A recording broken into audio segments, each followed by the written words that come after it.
네, 지금이 9시 49분. 아까 8시 38분에 저쪽 갈림길 도착했고 8시 51분에 여기 양평해장국에서 양평해장국이 이 식당 이름이기도 하고 또 가장 시그너처 해장국 메뉴, 내장이 많이 들어가 있고 선지가 들어가 있는 양평해장국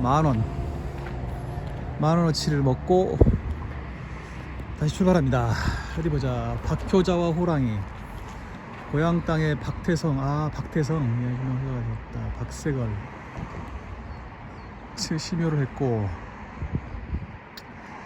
묘를 찾아가려면 무학재와 박석고개를 넘어야 했는데, 그러면은 이제 고향 땅이라고는 하지만 지금의 고향이 아니고 저쪽에 서대문 어간에서 살고 있었다는 얘기죠.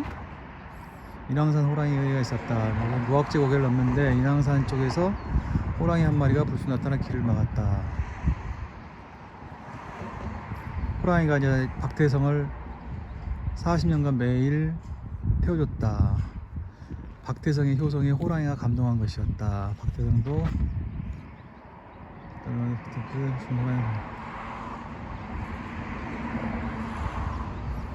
양구 소자동의 유래가 되었다. 북한산 아래 제청마을 마을에는 박태성과 그 아버지 박세걸, 그 다음에 그 인왕산 호랑이 석상과 묘가 함께 있다. 그렇군요. 이게 바로 이제 박태성 정렵이라는 거구나. 그렇구나. 깜빡하고 지나갈 뻔했다. 여기 식당을 안 들렀으면 이거 여기 있는지도 모르고 그냥 지나갈 뻔했네요.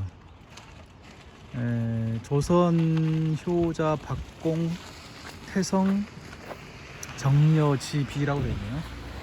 박태성 정여비 고양시 향토문화재 제35호. 조정의과 행정의 귀감을 삼기 고종 30년 1894년 3년에 효자비를 세우고 포상하였다. 비문은 회손 박윤묵이 썼다. 이곳에서 약 300m 떨어진 곳에 박태성 선생의 묘와 그의 부친묘가 위치해 있다. 그렇군요. 그야말로 박태성 정렵이라. 그 전설 따라 삼천리를 연상케 하는. 이제 이쪽에서 이렇게 나와가지고 여기가 이제 갈림길이었고요. 여기서 교현리를 아직 못 왔는데, 교현리가 그 우이령 들어가는 이 골짜기로서 크게 봐서는 그 북한산하고 도봉산의 경계를 이루는 곳이 아닌가 싶습니다. 네이버로 보니까 여기서 원각사까지 8.5km인가 뭐 그렇게 돼 있던데, 물론 이제 그 네이버는 이제 좋은 길, 큰 길과 평탄한 길로 갈 때를 기준으로 하는 것인데요. 근데 어쨌든 간에 대략 그렇다면은 제가 이제 오늘 아침에 한 2시간도 채 못 걸었구나. 한 2시간 가까이 걸긴 했는데 2시간도 못 걸었네. 2시간도 못 걸었는데 한 7km 가까이 걸은 것이 돼서 꽤 빨리 왔는데요. 다만 여기서 그냥 밥 먹는다고 1시간 동안 쉬어버렸다는 점이 문제점이라 하겠습니다.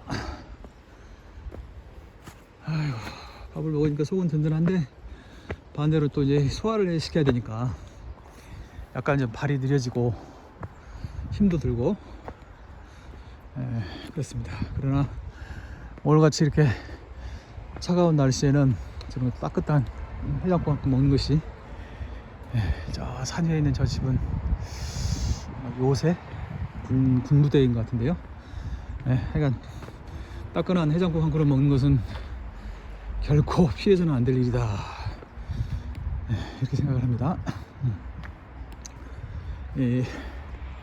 북한산 둘레길 걷는 거는 물론 이제 가장 기본적으로는 이제 건강을 위해서, 체력 단련을 위해서 걷는 것이긴 하지만, 그래도 조금은 그 범위 내에서, 제한된 범위 내에서나마 다소 여유를 갖고 걸어보려고 하고 있고요.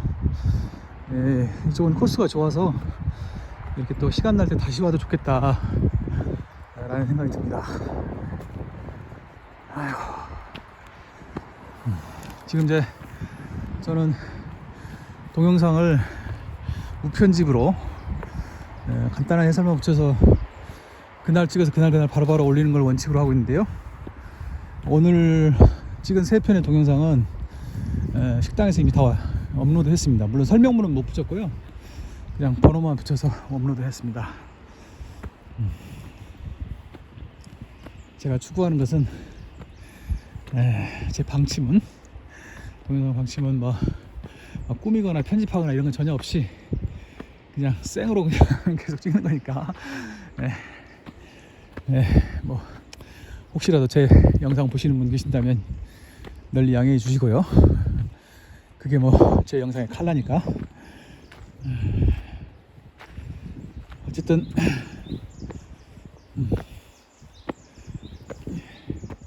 어쨌든 걷기가 여행이 되고 기행이 되고 유적 탐방이 되고 하면 훨씬 더 덜 지루하고 재밌고 그렇거든요. 뒤에도 사람 들어있습니다. 아이고.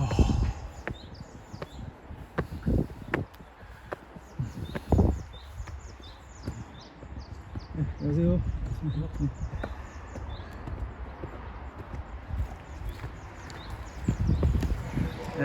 저분들 지나가신 다음에 따라 찍겠습니다. 이게 이제 서울 근교 이 도로인데 기찻길은 얼마나 더 나타나는지 모르겠네요. 기찻길은 저쪽 대곡역에서 오는 거니까 이게 넘어서인가?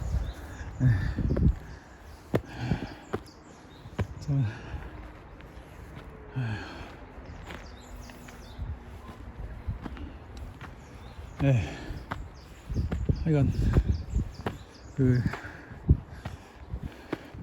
당일로 갔다 오는 짧은 행로라 하더라도 뭔가 이렇게 의미를 부여하면서 걸으면 훨씬 덜 지루하고 그렇기 때문에요. 어떻게든 어떤 식으로든지 간에 의미를 좀 부여하면서 걸어보려고 합니다. 근데 이제 오늘 아침 걷기 시작해서 지금까지 걷는 코스를 보면 그런 면을 떠나서라도 이렇게 크게 힘들지 않게 걷기에 아주 좋은 코스네요. 사실 이 민가하고 주요도로에서 얼마 떨어지지 않은 곳인데 이렇게 길이 참 좋습니다. 그 소나무 솔향기가 아주 대단하고요.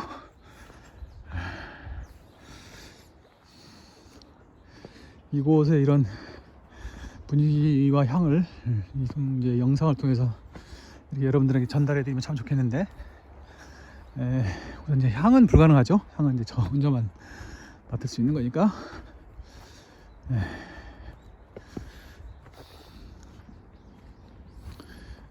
우리나라가, 그 다음에 특히 서울이 여러 가지 연유로 주로 북쪽보다는 이제 남쪽 방향으로 발전을 하고 있어서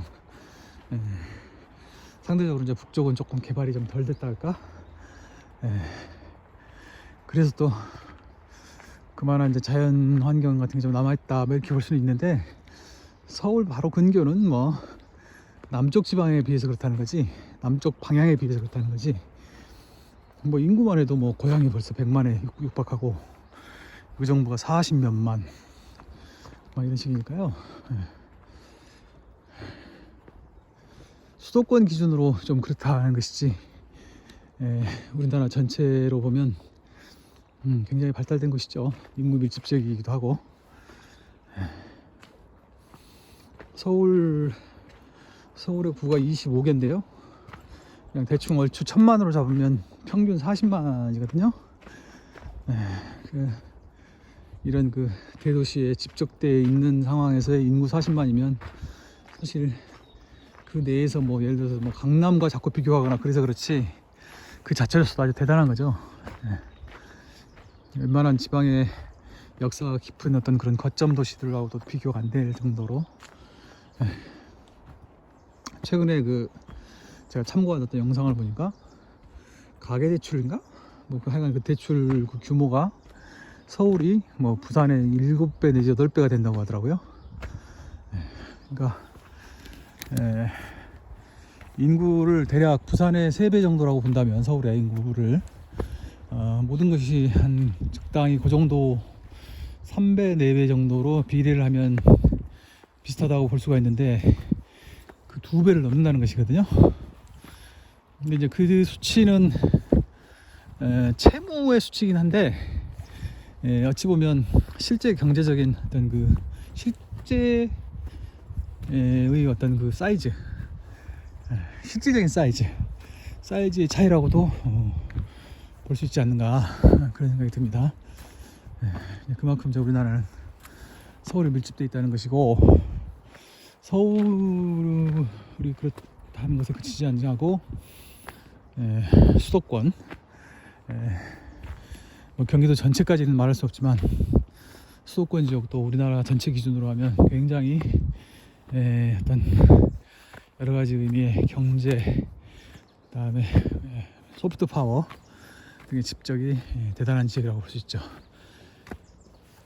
뭐 그냥 아무 말이나 하는 겁니다. 그냥 이게 촬영 끝날 때까지 뭔가 나리 말을 넣어야 되니까 그냥 아무 말이나 하고 있는 거죠. 자, 여기서부터 또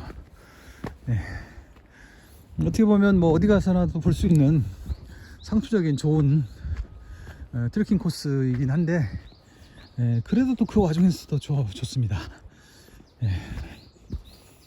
아이고, 혹시 식사를 하고 나서 오르막길 걸으면서 또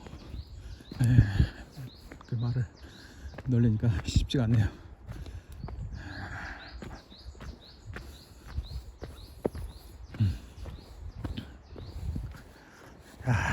이런 길은 진짜 사실 요 바로 밑에서 살면서 매일 걸으면 참 좋겠다는 생각이 드네요. 아침마다 이렇게 새벽에 쫙 걸으면 아유.